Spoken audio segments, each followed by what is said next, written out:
Hello again, YouTube, and welcome back to Sakura MMO 3. My name is MS-Punk1, and last video we had managed to capture bind Bonnie, and we tried to explain to her our situation. And after a little back and forth between both Bonnie and Neve, and then Bonnie and myself, or us, we, after a while, managed to convince her about everything. So, where will things go from here?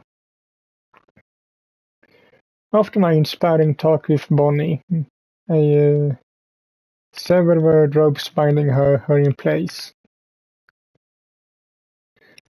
When she sets to work, putting our boat on the correct course for Crescent Island. Though Bonnie's only been there once, and that the trip proved to be disastrous. She seems to know where she's going. She brashly confident. She's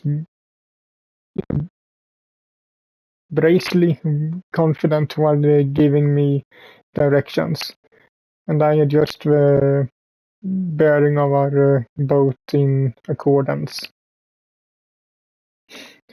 Neve seems silently outraged that I'm taking orders from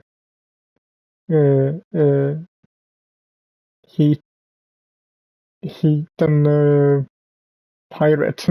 Sorry that I'm reading things kinda weird, but I just can't really pronounce them correctly. But what choice do I have?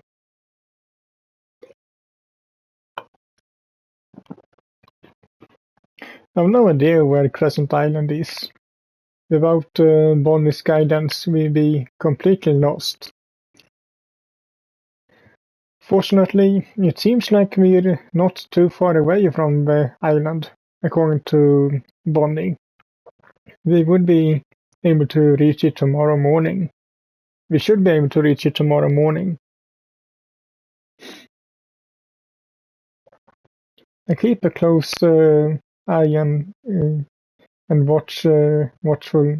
close and watchful eye on Bonnie, but that evening, wary that she might try to attack me under the cover of darkness.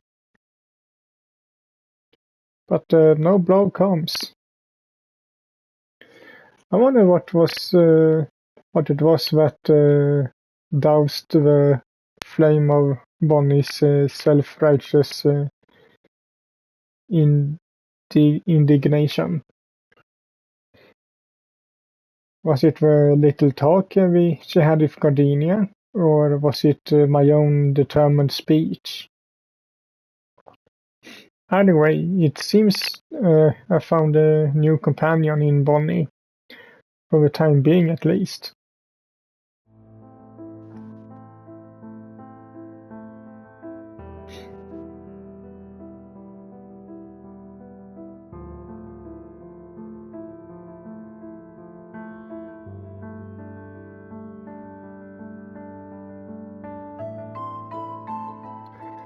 Bonnie yawns, pressing one hand against her gaping mouth.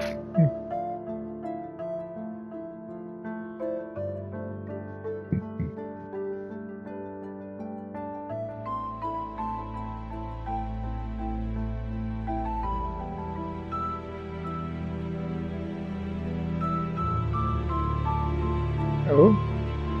Wanna have a talk with me?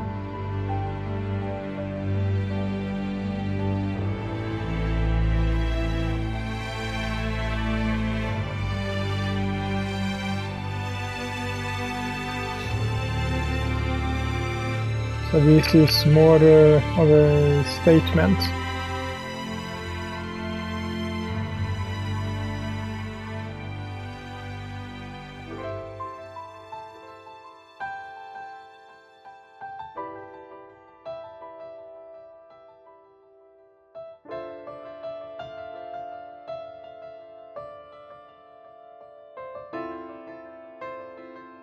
Neve isn't my slave. She's searching of her own volition.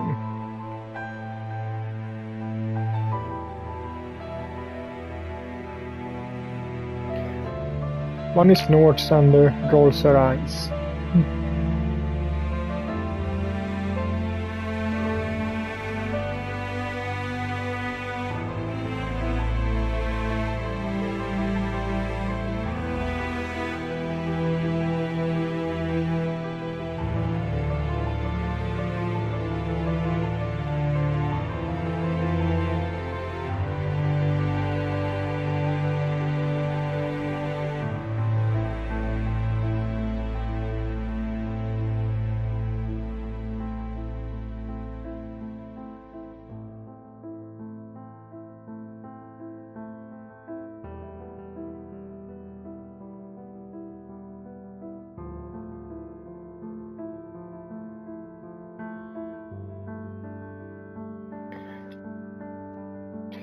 Bonnie clenches her fingers into fists. I wonder if she's reliving some particularly traumatic experience from her childhood. But I decide to remain silent.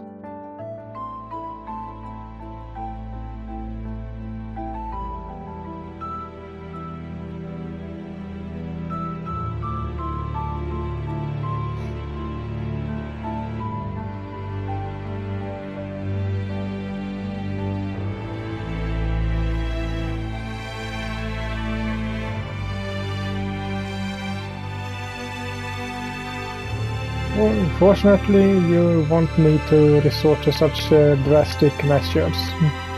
You might be working with me, but I understand that you're not working for me. We're equals.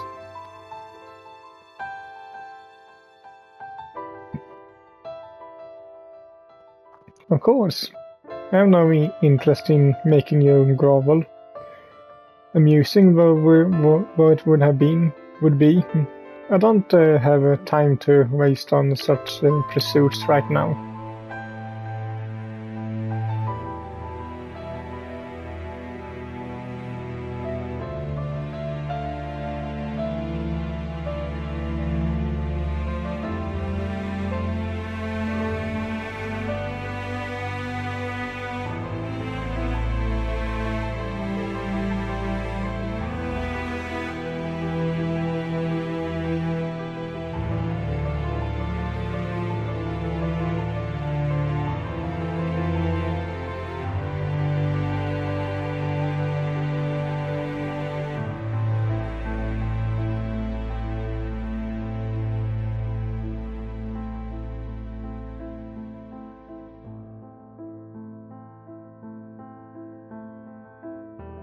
I thank you. You're not half bad yourself.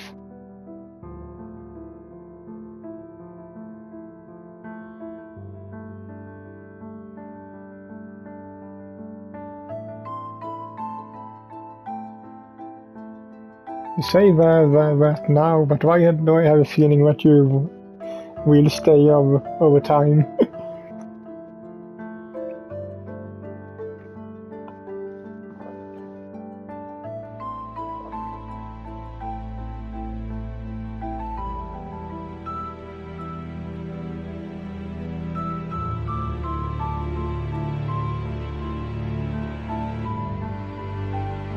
Alright, I can agree with those terms. I look Bonnie up and down, smiling to myself. Are you checking her out?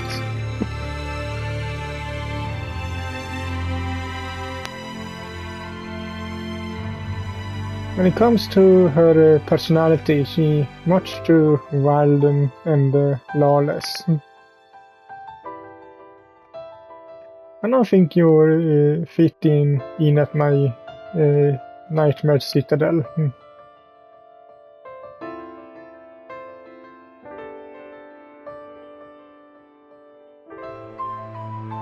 It is indeed, and I am very proud of it.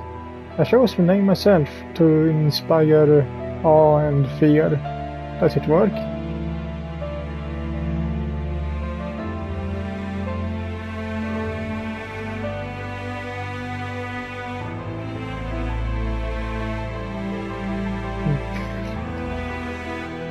only snickers and shakes her head.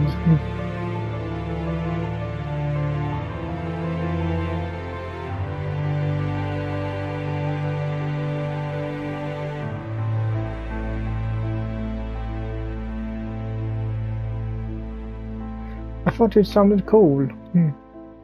Doesn't it?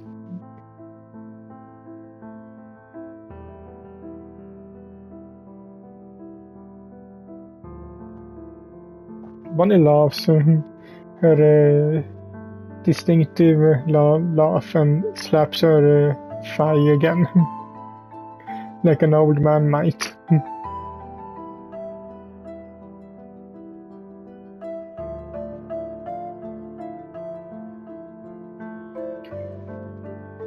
I wasn't trying to make you laugh.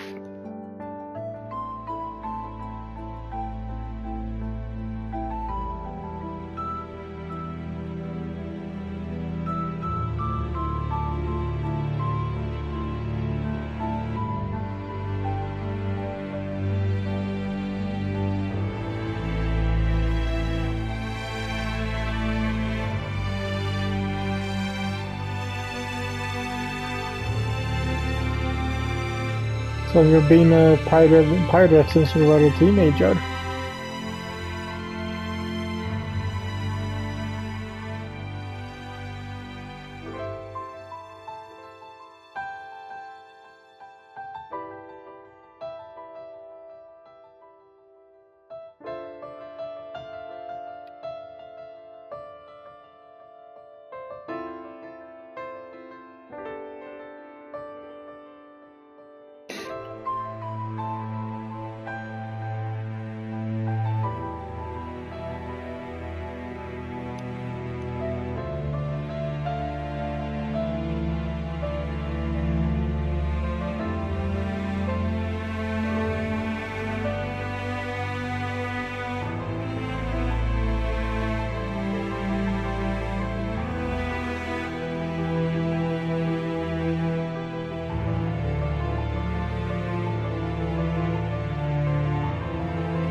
Like I see, you are committed to your goal.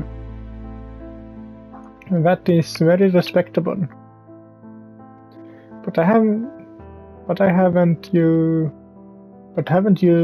ever tired of being a pirate? It can't be the easiest way to make a living. You can't shower, and the food is hard and dry and starts to turn moldy. And a sudden freak storm could capsize your boat and sink you to the bottom of the ocean. You could lose everything you worked for in a matter of seconds. Does it not frighten you?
I see.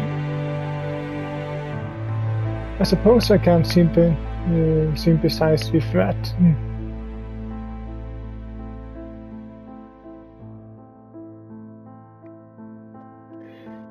When I lived in Tokyo, I felt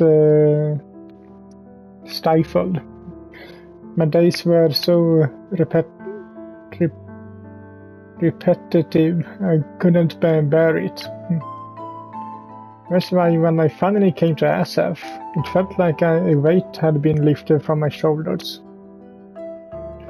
Finally, free of the burden of being a responsible adult in the world of work, I could indulge myself in to my heart's content. I could finally break free from the chains of society and have fun. And I have had fun on my journey. I traversed Asaf's island land from the dense forests to the whitewashed cities of the briny ocean.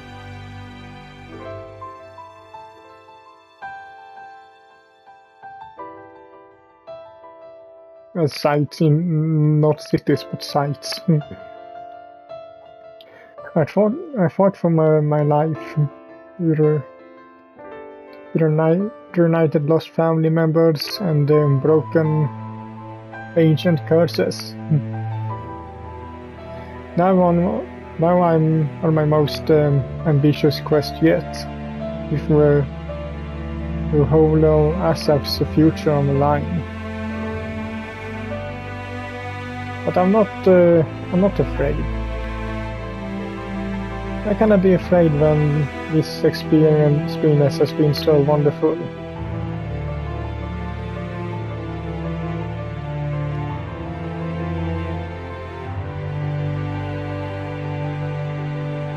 Bonnie smiles to herself and shakes her head.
I awake the following day with a vague feeling of anxiety in the pit of my stomach. Something doesn't feel quite right. Well, I can't place my finger on what exactly. Oh, that was fast. I get dressed and brush my hair, trying to shake off my exhaustion. It's not until I make it to the deck that I finally realize what it is that's been nagging at me.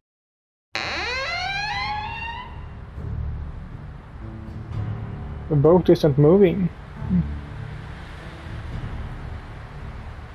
Well, if you have been sleeping this whole time, then I guess it wouldn't move since it's your powers that make it move.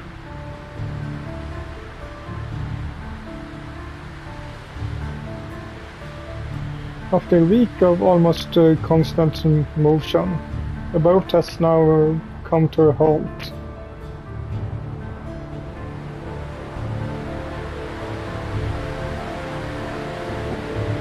I breathe in through my nostrils. The sea air smells salty, just like usual. But there's an unpleasant, almost bitter undercurrent to it. If I had to describe it, then I would say superstitious.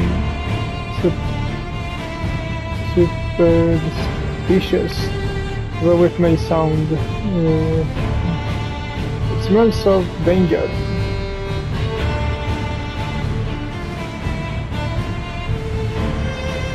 The sky is steerly grey,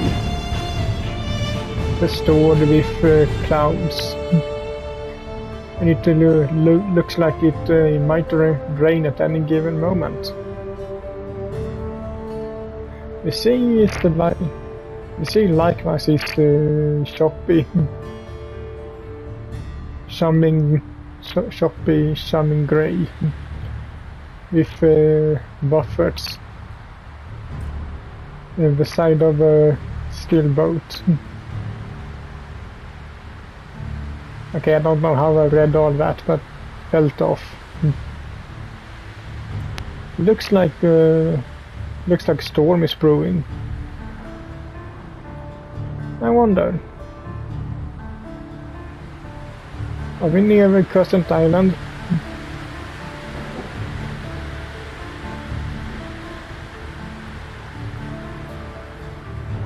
And that means the whirlpool should be nearby.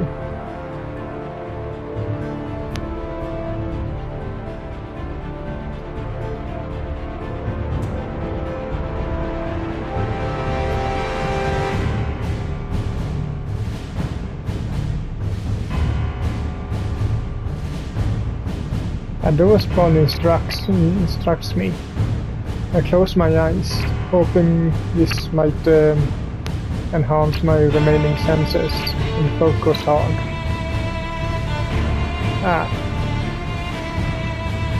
One is right. Words far away, I can hear it. It's the sound of shimmering water, threatening to swallow everything foolish enough to stray into its distinctive power. It's the sound of chaos. And inside that vast whirlpool there lurks an ancient sea monster as old as SF itself.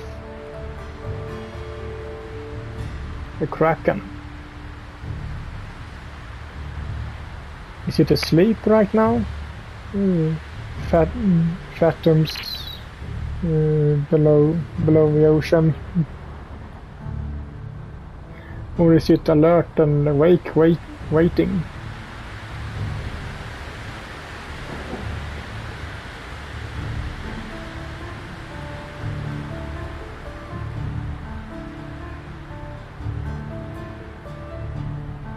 She is actually blushing. Of course not. I come too far to be afraid now.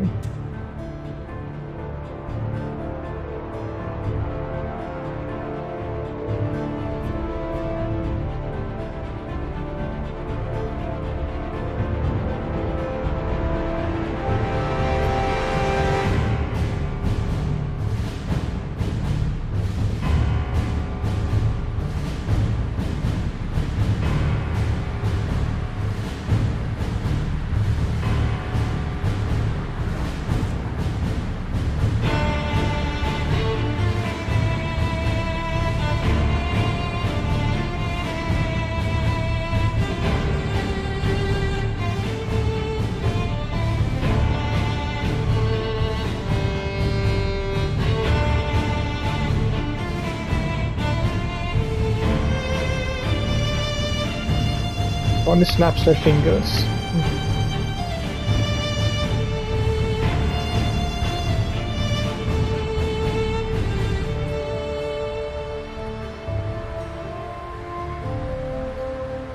Alright then, perhaps I'm a touch uneasy. But I'm hardly going to let that stop me.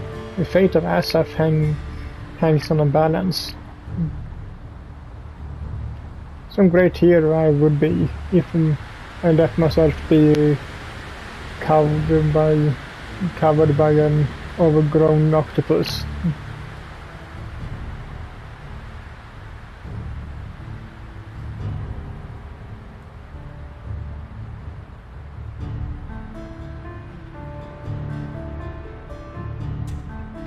I won't disappoint you. You have my word. I never lost a single fight yet. I don't intend to lose this one either. During my talk with Bonnie, the rest of my motley crew steps onto the deck. Valeria approaches me, her long red hair dancing behind her in the breeze, and says softly,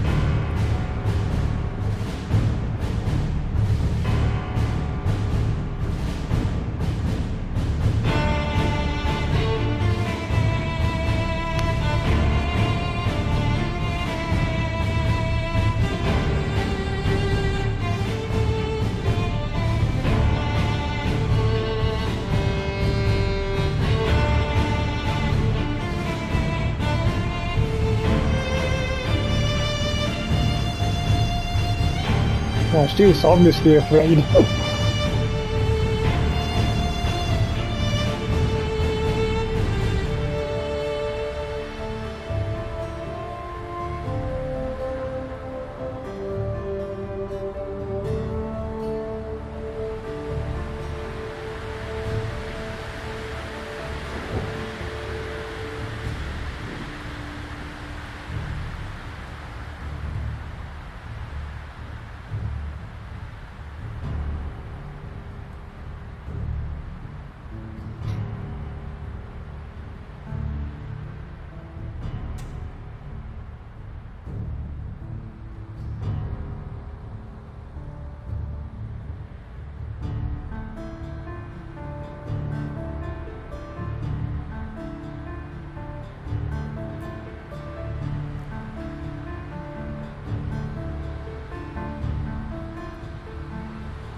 I can understand why Maeve's feeling jittery, but I wish it wouldn't be so harsh with the rest of my crew.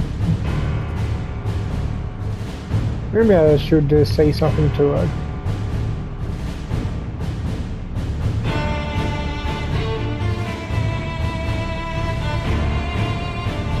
Let's be nice this time.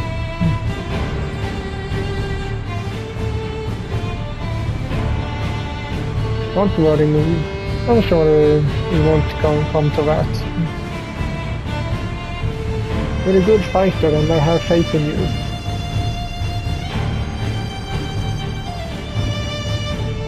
Of course. Now, let's not pick fights among each other. We need to work as a team. That includes Bonnie, if you have any hope of defeating that monster. What do you say?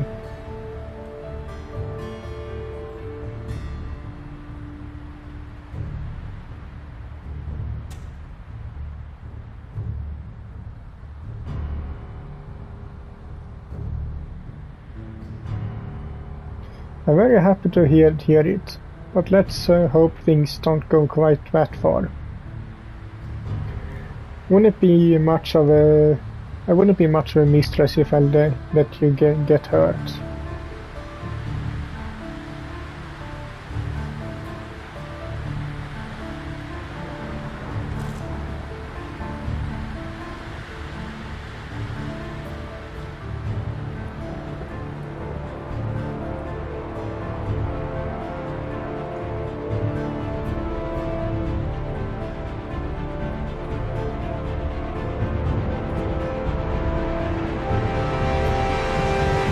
And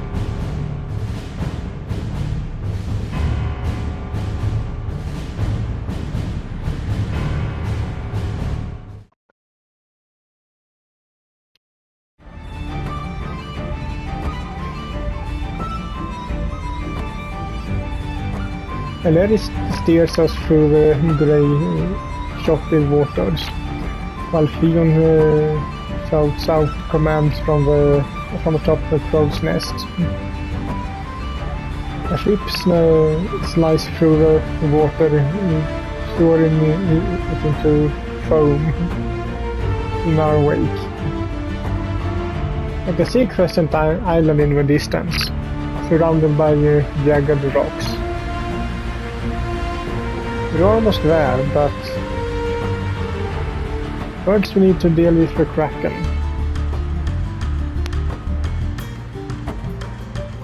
It resides in the whirlpool of the coast of the Crescent Island. The whirlpool is huge. The waters in its center are dark black like ebony. It cracks on itself, shifting and churning,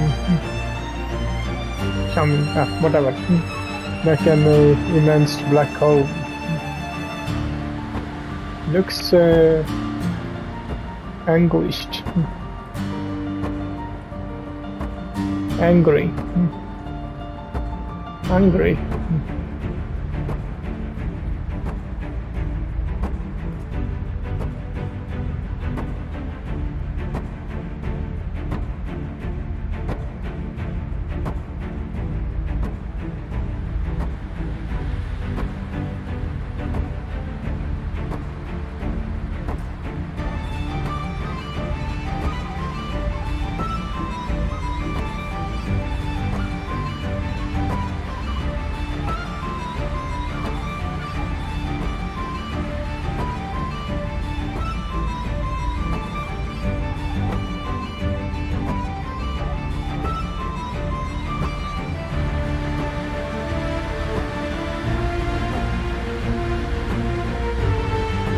I can see rocks and loose bits of debris churning in the midst of the hellish pit.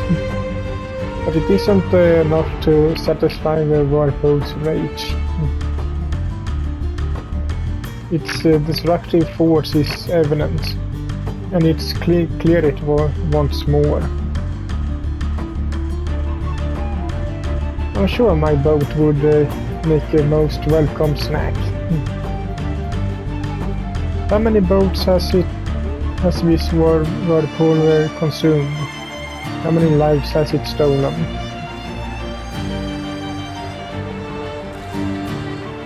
I wouldn't be surprised if there are dozens of rotten wooden terraces lying beneath us. Boats from centuries past, stripped bare of spoils. The crew lost among their watery graves. The whirlpool itself is dangerous enough, but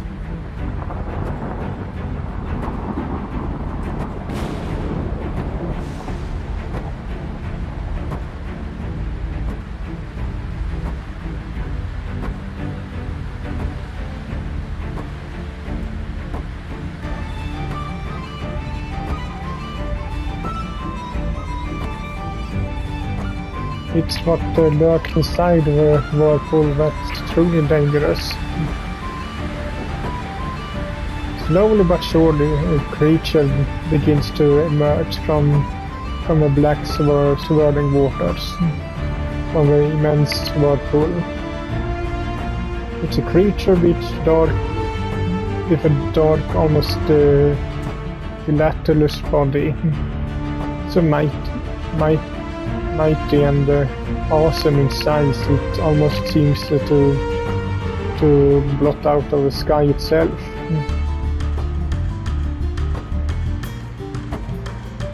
I can tell by the creature's aged, weathered body that it must be incredibly old, almost as old as the world itself.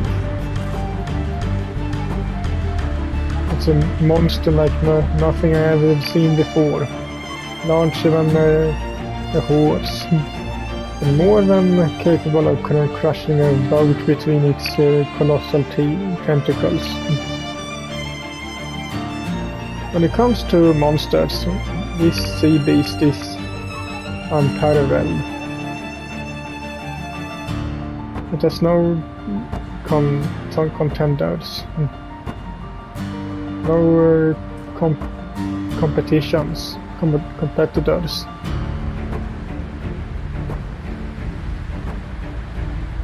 Kinda cute, actually. This is where almighty undefeared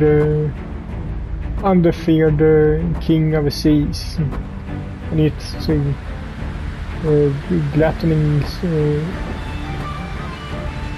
glaring straight at us.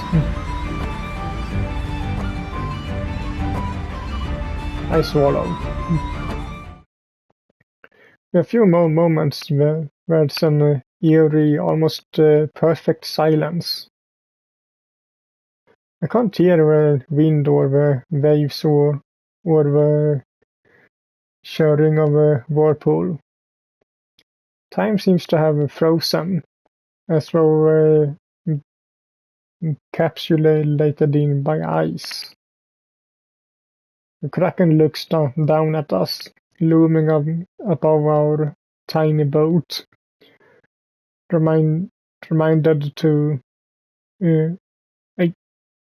rendered to the size of a toy by its immense presence. Look back up at the. I look back up at the Kraken, my eye wide and blinking, my mouth open in a silent scream. And when the Kraken swings one of its mighty tentacles down upon our boat,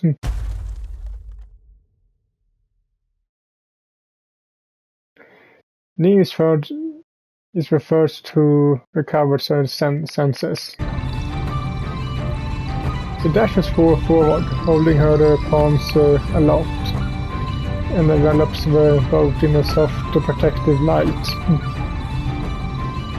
Neve's doing her best to protect us, but her best isn't good enough. I can already tell before the Kraken's large and ponderous tentacle collides with Neve's shield that she won't be able to deflect it. Neve's magic isn't strong enough. We need more power. I need more. Here, let me help you. I extend my palms outwards and strengthen Neve's barrier with my own magic, just in time.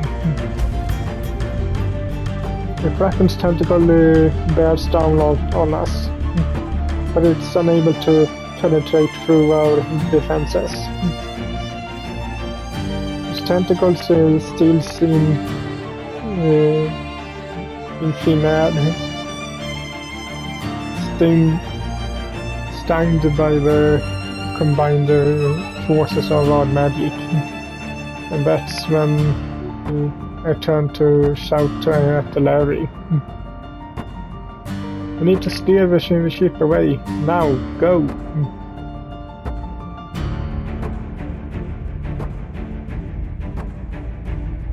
That was my plan, but now I know it's impossible. That monster is too huge. It'd be obliterate our ship in a single strike.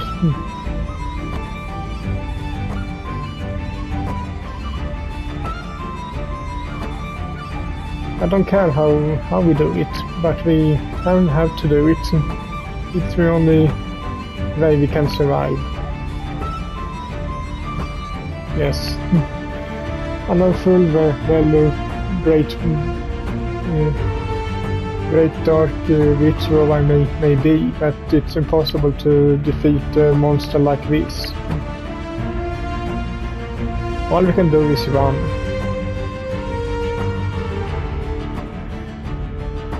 That's my plan, at least, but...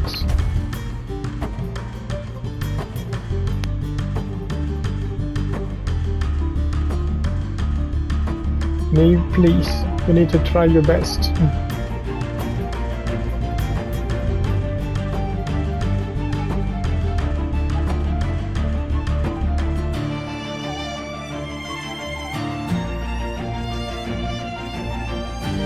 Neve, wait. But it's already too late. Neve's magical energy, though potent, is nowhere near as powerful as mine. And she can't keep a shield up around the entire premise of about a second longer.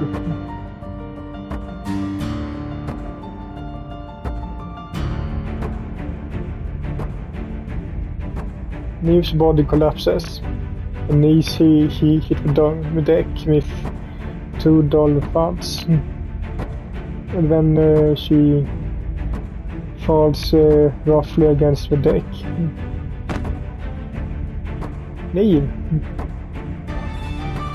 The moment Neve falls, the protective shield around our boat splinters, and the Kraken attacks.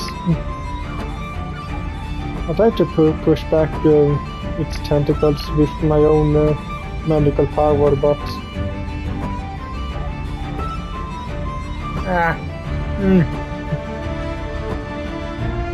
I can't hold it on my own. Without me, can't protect us. It's too strong.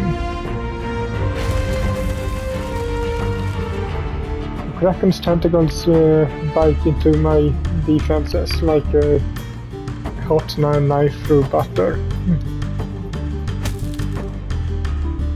One mighty tentacle wraps around our boat from a top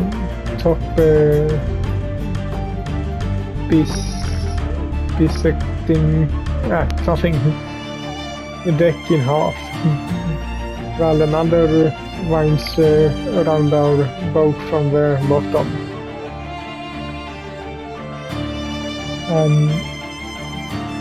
Anchoring us in place.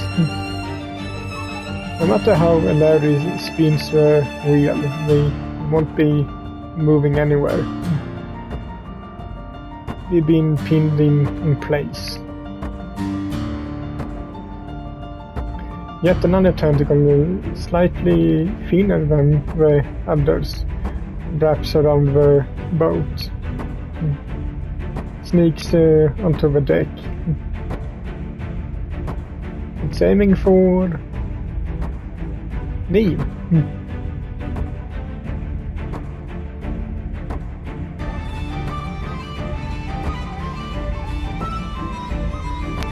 Bonnie dashes forth with her cutlass, ready to cut the advancing tentacle in twine.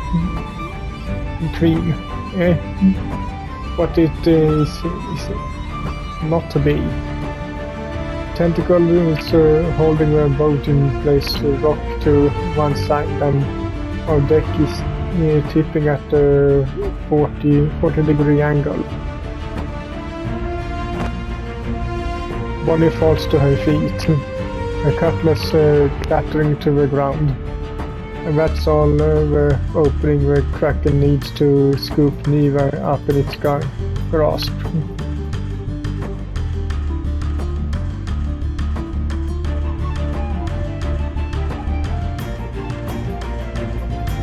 The tentacle wraps around my mate's prone body and pulls her off the deck like a child picking up a toy out of its toy box.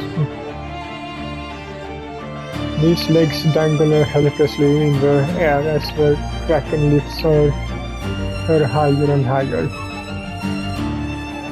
These eyes are open in shock, her eyelashes fluttering.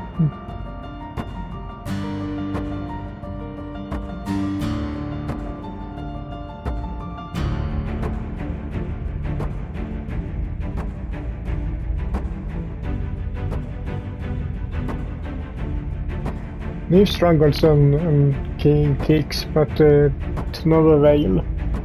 There's no way she'll be able to push the Kraken away. She's not strong enough.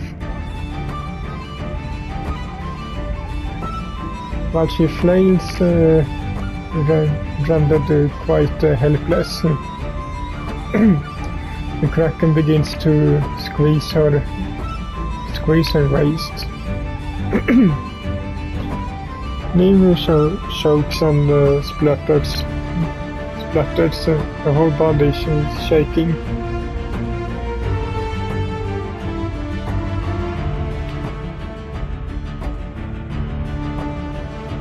It's going to choke her. She's going to die, and there's nothing I can do. Nothing. Or is there? More tentacles coil around the deck of our boat, ensnaring it in perverse embrace. The deck strains beneath the pressure of its burden. I can hear the wooden flooring start to splinter. But it doesn't break. Not yet. If a Kraken wanted, it could use its brute strength to sever our vessel in two. But I don't think it wants to kill us quickly. In fact, I think it might be playing with us. Slowly but surely the Kraken starts to pull our boat towards the whirlpool.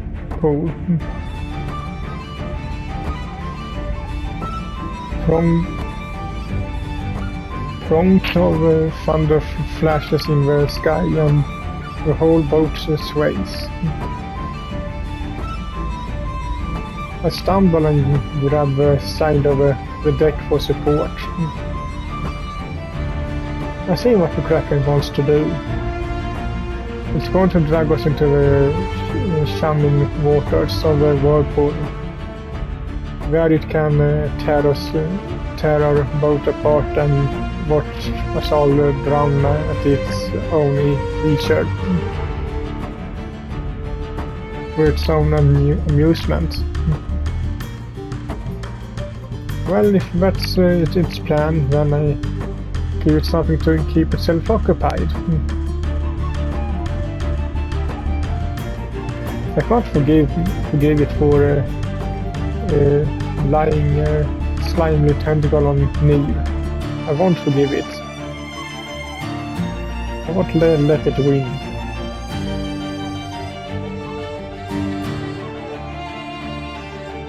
Another scream splits the air. This doesn't belong to Neve. Instead it's Theon. Rocked to and fro by the Kraken's tentacles, Theon must have lost her footing. She was situated in the crow's nest, high above the boat, but now she's falling. In a handful of seconds she collides with the deck, but I won't let that happen.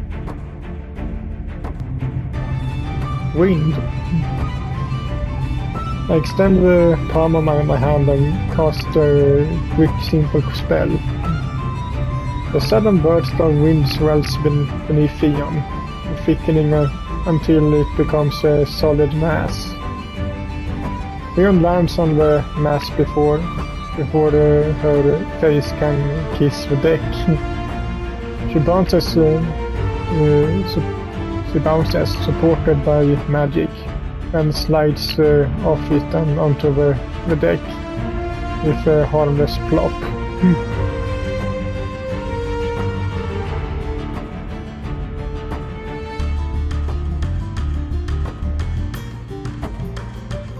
Count yourself lucky your butt is all you have to worry about.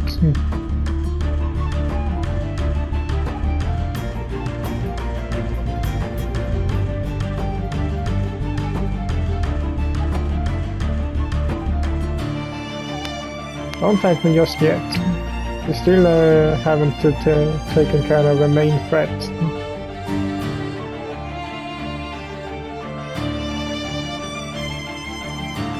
Ian glances around the boat. Tentacles are wrapped all around the deck and about the mast, like ribbons around a Christmas present. Or else some kind of strange bondage play. She shudders.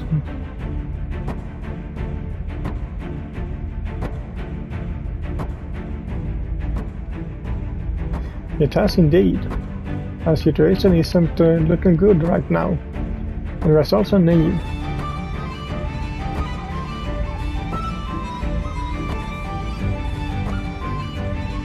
My maid is still suspended in the air. Her arms and legs are bound by the Kraken's tentacles. Though her body is twitching, she isn't trying to fight back anymore. Perhaps she realized there's no point. She'll never be able to defeat it.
I can always enchant your weapons with a sharpening spell.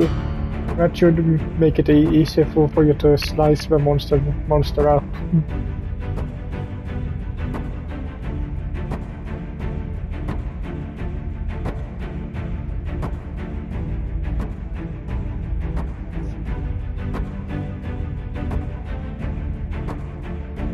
I know, and that's precisely what I want to happen.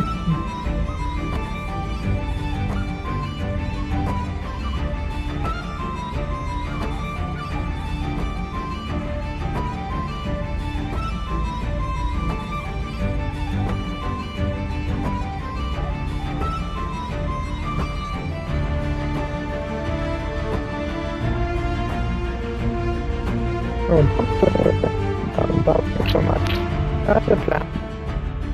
If it works out like I imagine, we just need to wait until the Kraken puts closer to his body. It's the only way to victory.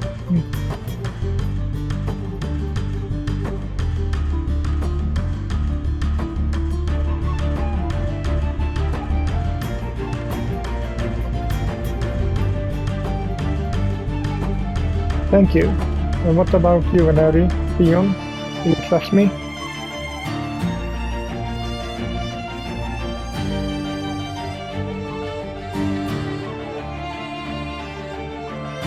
Good. Now, here.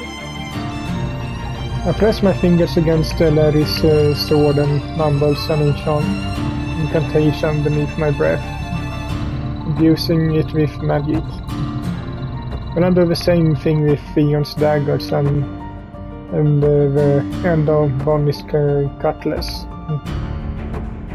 The blades of your weapons have been strengthened now. You should be able to cut the tentacles down if it which is binding knee. But don't cut the tentacles and some snaring the boat. We need to get the Kraken drag us a little closer to the whirlpool yet.